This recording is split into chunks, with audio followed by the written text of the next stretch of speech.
नमस्कार, स्वागत है आपका हमारे खास कार्यक्रम जनमंच में। मैं हूं आपके साथ अनूप आकाश वर्मा। आज हम करेंगे उस मुद्दे की बात जिसके साथ उत्तराखंड के लोगों की भावनाएं जुड़ी हुई हैं। जी हां, हम बात करेंगे गैरसैंण की, जो अब भी खुद को प्रदेश की स्थायी राजधानी बनाए जाने की बाट जोह रहा है।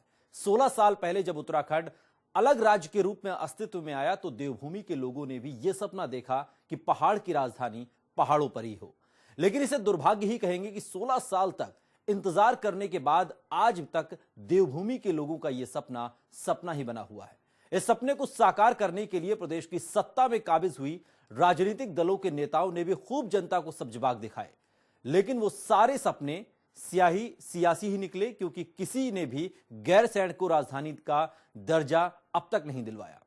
तो आज हम इस पर बात करेंगे और इससे चुनावी मौसम आया है और इस बार सियासी दल इस मुद्दे पर एक बार फिर सियासत करने पर मशगूल हो गए। हर कोई सपने दिखाने में लगा है, शेर लेने की होड़ लगी है, लेकिन देवभूमि के लोग अब इस सच से वाकिफ हो चुके हैं कि सियासत चाहे जितनी भी क्यों ना हो, लेकिन गैरसैंण तो सबके लिए गैर ही रहेगा।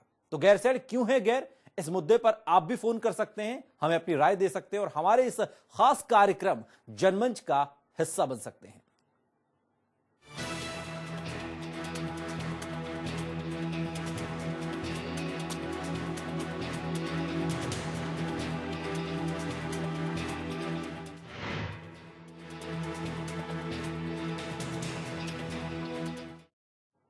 उत्तराखंड में स्थायी राजधानी का सपना एक अनसुलझी पहेली की तरह हो गया है। उत्तराखंड को अस्तित्व में आए 16 साल गुजर चुके हैं और इन 16 सालों में कई सरकारें आई और चली गई, लेकिन आज तक देवभूमि को स्थायी राजधानी नहीं मिल पाई है। इस मामले पर बीजेपी और कांग्रेस दोनों एक दूसरे पर राजनीति करने का आरोप लगाते रहे हैं। पिछले 16 सालों से बीजेपी और कांग्रेस दोनों ही सरकारें बारी बारी से उत्तराखंड की सत्ता पर काबिज हो चुकी हैं, लेकिन किसी ने भी इस समस्या का हल नहीं निकाला।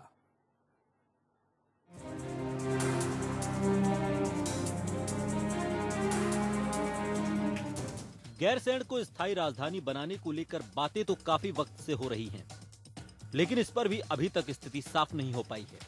इस मसले को हल करने के लिए 17 और 18 नवंबर को 2 दिनों का विधानसभा सत्र बुलाया गया था, लेकिन नतीजा वही ढाक के 3 पात। इस मसले का समाधान तो छोड़िए, जहां से चले थे सरकार और विपक्ष दोनों फिर वहीं खड़े नजर आ रहे हैं।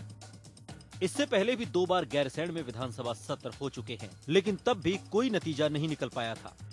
इस मसले का हल न होने की वजह से वोटों की राजनीति और सरकार की कमजोर इच्छा शक्ति को ही माना जा रहा है।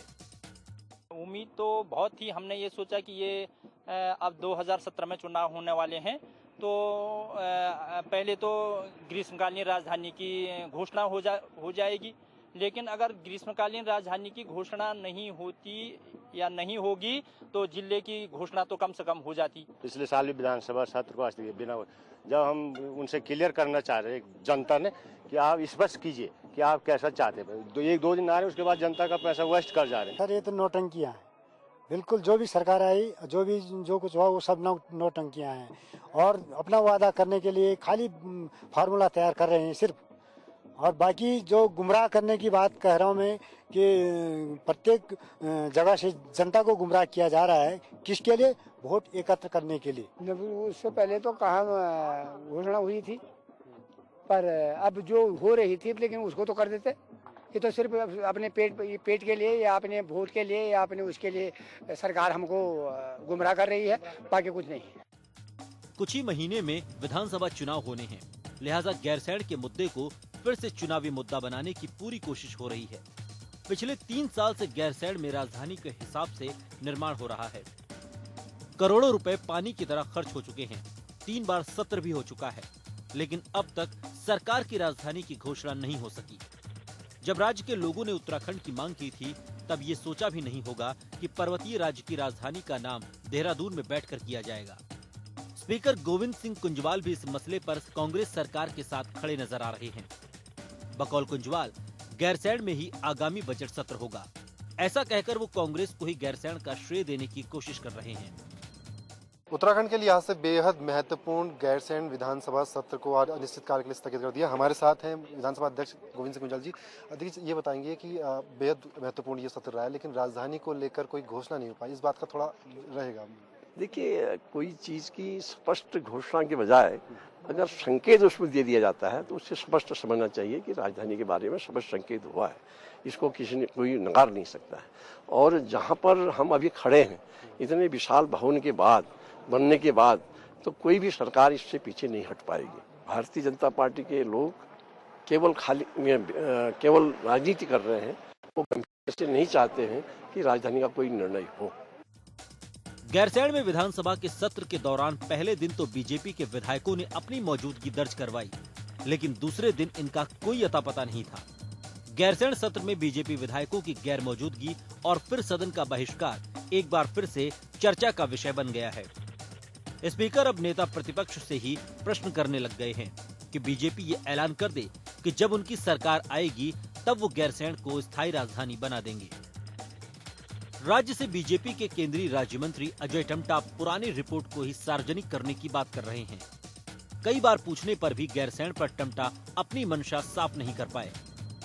बहुत बड़ी एक प्रकार का घोटाला गैरसैंण में किया गया है और बहुत पैसा खर्च किया गया है और मुझे लगता है कि वो केंद्र के दिए हुए पैसे का भी बहुत बड़ा एक दुरुपयोग है और सदुपयोग के नाते से अगर उसको इच्छा शक्ति के साथ बनाया जाता तो उतना सुंदर स्थान में बहुत अच्छी राजधानी के रूप में बनाया जा सकता था। करोड़ों रुपए जो खर्च किया है उसके पीछे अगर आप स्वयं भी आप जाके देखो तो वो पैसे की बहुत बड़ा घोटाला वो है। केंद्र सरकार के पैसे को उन्होंने भावनाओं के साथ खिलवाड़ करने का काम किया। कांग्रेस सरकार ने गैरसैंण में भवनों का निर्माण तो करवा दिया, लेकिन उन भवनों में क्या होगा ये तय नहीं कर पाई है। बीजेपी अब सरकार को इस मुद्दे पर अपना रुख साफ करने की सलाह दे रही है, लेकिन गैरसैंण को स्थायी राजधानी बनाने को लेकर सरकार के पास भी साफ जवाब नहीं है। गैरसैंण के अंदर ही सत्र हो रहा है। मेरे साथ खुद मुख्यमंत्री जी गैरसैंण में सत्र कितना बड़ा मुद्दा मानते हैं? गैरसैंण में अब तो रेगुलर सत्र होंगे। ये विधानमंडल भवन जो है, जो बना है यहाँ, ये चीख करके कह रहा है कि कांग्रेस सरकार ने गैरसैंण के साथ न्याय किया है। रावण फिर बेस बदल करके आ रहा है और गैरसैंण को छलना चाह रहा है। जिस तरीके से सूरज बिल्कुल साफ दिखाई दे रहा है, उसी तरीके से विधानमंडल भवन भी साफ दिखाई दे रहा है। कुछ लोग राज्य की भावनात्मक एकता को खंडित करना चाहते हैं और उसके लिए वो गैरसैंण का इस्तेमाल करना चाहते हैं। मैं उनके ट्रैप में फंसने वाला नहीं। इसे देवभूमि का दुर्भाग्य नहीं तो और क्या कहेंगे कि जिस देवभूमि के खातिर न जाने कितने आंदोलनकारियों ने अपने प्राणों की आहुति तक दे दी, आज वही देवभूमि अपनी पहचान के लिए मोहताज है। क्यों सब कुछ होते हुए भी लोगों के निजी स्वार्थ के चलते आज तक उत्तराखंड को स्थायी राजधानी नसीब नहीं हो पाई है। Bureau report, India voice.